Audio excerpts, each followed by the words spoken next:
Welcome back, everybody. This is JenSandwiches, here to take another bite out of Zombie Exodus. I don't remember what happened last time, actually. Are we still in the apartment? We're still in the apartment. That's right. I found the guy in, the maintenance room, and I helped end his suffering. Poor guy. I think this is right after that happened. So, only a few rays of light peek through a small window in the lobby stairwell door as you ascend the unlit stairway. A cacophony of sound flows from the other side. Breaking of wooden glass, a woman screaming, sirens blaring, a man yelling orders to fire, and loud grunting of what you can only assume are more zombies. You step through the door and see a riot of activity. On the right of the stairwell door, two corpses lie still on the ground. A young woman in a tan and green sundress, and an older male in a business suit whose head is half torn away. To your left, the lobby opens up with plush leather couches and chairs, towering plants, and a central fountain.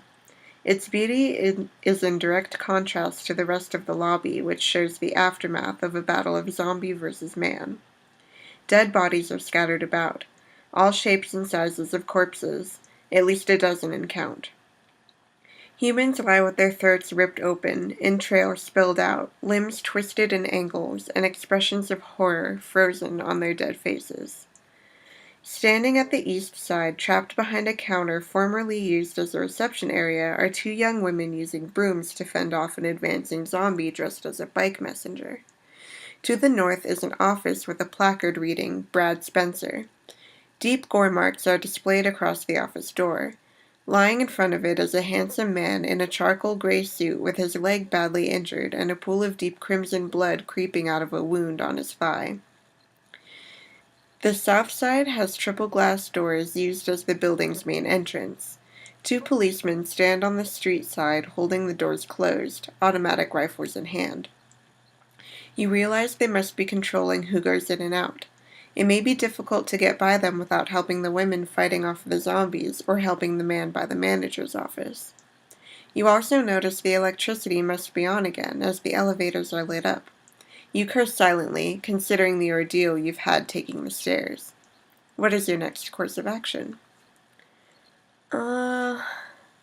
Pretty sure you kind of have time to do everything that you want in here. I'm pretty sure the guy in the business suit actually has something on him that's useful, maybe? I don't know. We'll find out. You kneel beside the tall and slender old man in the brown business suit who is face up and staring at the ceiling with dead, glazed eyes. The hole in his head faces you, a brownish, meaty mess of bone and flesh with jagged edges. Blood has pooled and appears as a red halo around the dead man's head. His fingers and hands have abrasions, and the ends of his sleeves and jacket closest to his wrists are deep red and frayed. As you check him closer, you find his left leg is almost 180 degrees turned up so that the kneecap is facing the floor, and a piece of bone near the ankle, similar to the handle of a lollipop, is poking through his pant leg. Ew. You check his pants pocket and remove $42 in folded bills and a handful of change. Next, you search his vest pocket and find a small gold pocket watch with a chain connecting it to a higher part of the vest. Finally, you check the inner pockets of his suit jacket. Several receipts, a 4x5-inch black notebook, and a pack of breath mints. His outer pockets have nothing in them. Something grabs your left leg. You turn and see the woman in the tan and green dress sitting up, her eyes blank and mouth open in a snarl. Her yellow hand has latched onto your ankle, which she is using to pull you in as she rises. Ew. Ew.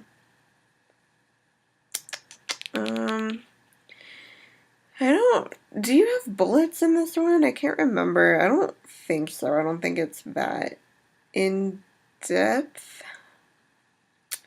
I might as well just use the gun. I mean, it worked on the stairwell. I guess. You turn and pull your revolver in one crisp motion. The woman is in full zombie mode with green marks over her face, arms, and legs, and her fingers have turned rigid and sharp, which dug into your flesh. Her mouth foams with a brown, thick liquid, and she utters indecipherable sounds. You fire a round clear into her head and hear a pop as the bullet makes contact. The zombie's body goes limp. Her hand releases from your ankle. Your ankle feels tender and wet. You check it to find the skin where she grabbed you has been sliced open and fake fingernails are embedded in the flesh. Ew! You pry them out and press your pant leg against the skin to apply some degree of pressure and stop the flow of blood. You head back into the center of the lobby. What is your next course of action? Okay, well, I already know from my previous playthroughs that the two women fighting the zombie can wait, so... You run up to the man on the ground and kneel beside him. He looks up through an expression of pain and says, "Please help me, my leg." "You're Brad, right?" "Okay, I'm going to check your leg to see how bad it is." You rip open his pant leg to find a badly bruised thigh and shin with no signs of broken bones or deep cuts on the top. It bleeds from several areas, mostly from some kind of wound under his left thigh. You attempt to move him to inspect the wound, but he cries out in pain and pushes your hands away. "There's a first aid kit in my office, bottom drawer. Please, need something for the pain. Stop the bleeding." Okay, I will go get the first aid kit and help him, because I'm trying to be a nice person. You check the door to the office, which is closed and has sustained a great deal of damage. The bottom panel is broken inward with sharp shards of wood, and large gashes decorate the rest of the surface. The frame is pushed in and jammed shut, though the door is locked from the inside anyway. You take out your multi-tool, select the screwdriver, and unscrew the top hinge from the office door. You glance back at Brad, who is breathing hard and fast. You pop the top hinge off, and the door bulges out. You work on the bottom hinge and twist out the screws while pushing inward to lessen the pressure on the frame. Once the hinge is off, the full weight of the door falls forward, and you readjust your position to brace it. You twist to the side and turn the door sideways so it rests on the door frame at a perpendicular angle. There is enough room to squeeze between the door and frame, and you do so while balancing the unhinged door. The office is disheveled, and most of the equipment is broken. There is a tarp, rolls of duct tape, and several paint cans lying next to a wall. On the ground near a desk is a short Asian man in a blue suit lying dead on the ground. Blood mixed with a brown liquid has seeped into the carpet around him, forming an outline like chalk lines of a murder victim. The Asian man's body is yellow with green marks. A picture frame is wrapped around his head, and his throat is slashed open. You step around and check the bottom drawers until you find the first aid kit. You return to the lobby. "I have the first aid kit. Let's get you fixed up," you say to Brad.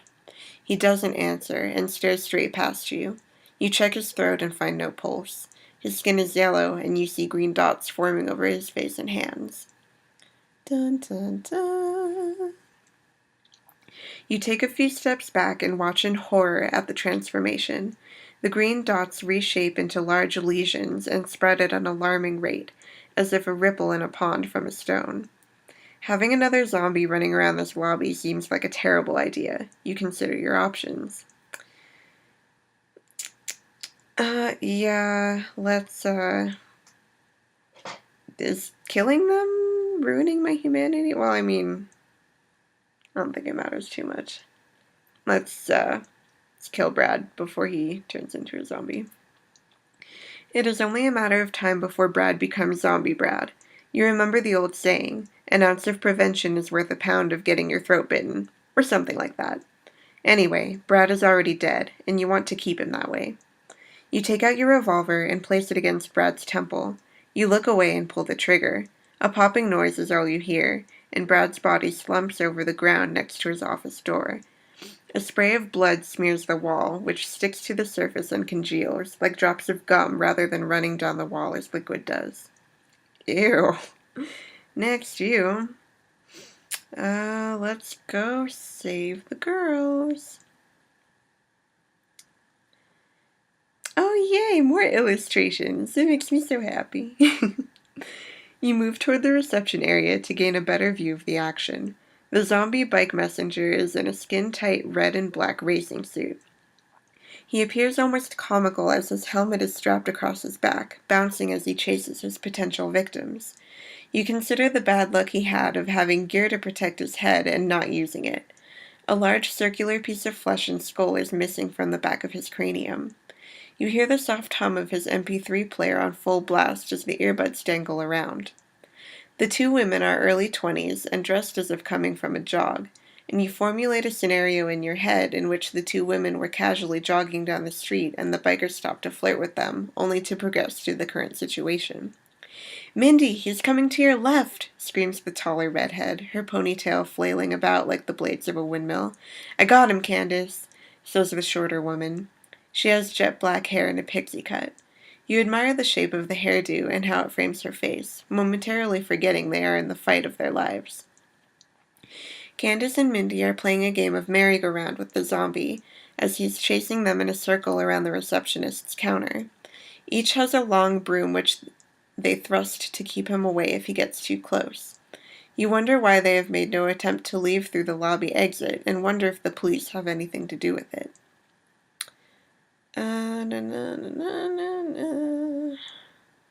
I have done the distraction before, and that's worked. I don't think I've ever actually shot him. But, oh, well, I'll do the distraction again. Why not? You run to the edge of the lobby near the elevator doors and throw a piece of broken wood at the zombie. It clanks against his head, and he spins in anger, growling at the air. You jump up and down, yelling, "Over here!" The zombie turns between you and the women, like he is deciding between the two potential meals. You look around and find a broken piece of tile from the floor and heave it at the zombie. It breaks on the wall next to him, sending shards at his face. Enraged, he dashes toward you. While he is running, you run into the elevator and press the top floor button. You press your body against the wall, and as the zombie bursts through the open doors, you kick your foot out and catch his shin. The ex-bike messenger falls hard to the elevator floor, and you step outside. The doors close just as the zombie stands, and you hear him clawing at the elevator door as he is carried up. You run back into the lobby, and Mindy and Candace approach. "Thanks so much for your help," says Mindy. She breathes hard and inhales deeply, then shakes out her legs and arms. "Yeah, that was amazing," says Candace. "I can't believe no one else helped us." Mindy looks around, then says sarcastically, "Yes, all of the dead people didn't lift a finger." Yeah, I'll offer them water, 'cause I like them, and I know I need them to be my friends later. You reach into your backpack and take out a bottle of spring water. "Here, take this and drink it all. Dehydration is a killer." The pair smile and take turns drinking the bottle and thank you for offering it. Your humanity increases. Yay! You must be exhausted from running around so much. He was chasing us for 20 minutes. By the way, I'm Mindy, and this is Candace. Nice to meet you. I'm Ramalama Ding Dong. I can't take this seriously. Why did I name him that? It's so funny, though. We should get out of here. The police wouldn't let us by with that zombie running around. What is your next course of action? Obviously leave. The triple doors are tall glass with gold-colored frames and door handles.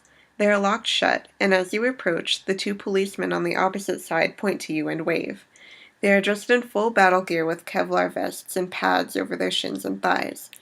You cannot hear what they are saying through the glass doors, but realize you are being ordered to back away. You knock on the window and point at the door handle to get them to open it. The taller African-American officer waves you back again, but the smaller policeman points his M16 assault rifle in your direction. You mouth the words, "Open the door." The taller policeman takes out keys and unlocks the door. "I am Officer Murdoch, and this is my partner Briggs. No one is getting out while the curfew is on and there's things are running around the city," he says as he cracks open the door. You raise your hands up to show you are not threatening in any way, and... I think that's a good excuse to get out. Flirt with them. Flirting does work, though, actually. Well, Candace and Mindy flirting works. I've done that before. It's a pretty good excuse. But I want to try this one. You step up to the glass door. "Officer, I am a research scientist." embellish your research and lie about having a cure. Explain honestly that you can help the government find a cure. Show them your research files. I mean, I could lie. That would be like the easy way. But I want to be like pure and honest because I feel like doing that in these games is hard. It's like a challenge. So I'll do this. You clear your throat. And my research is incredibly important because the work I do can directly be used for a cure. I work in gene therapy and have documents to prove it. You find your research files and produce them to Murdoch. You see, I have vital data about how the zombie virus works and how we can fight it. I have diagrams of a proposed compound which may be useful, and if I can get this to the Centers for Disease Prevention and Control, it may not be too late to reverse the virus's effects. The policemen glance at each other. As Murdoch turns back, he swings the door wide. Just be careful out there. Lots of infected running around. People aren't much better. Looting, robbing each other, even worse things. Everything is going to hell. Thank you, officers, you say and run down the street. You don't look back and only think of reaching your sister and wonder where she could be in this chaotic and dark city. Wow. Well, that was quick. Okay, well, I mean, it kind of makes this video short, but that's a good place to stop. So, I guess I'll just stop. Anyway, you guys, sorry it was so quick, but we're getting farther fairly quickly. Still hope to continue putting out videos once a week. Hopefully that works. I'm trying very hard. So far it's been good. Anyway, that's enough rambling, so thank you guys once again for sticking with me, and I will see you all later. Bye!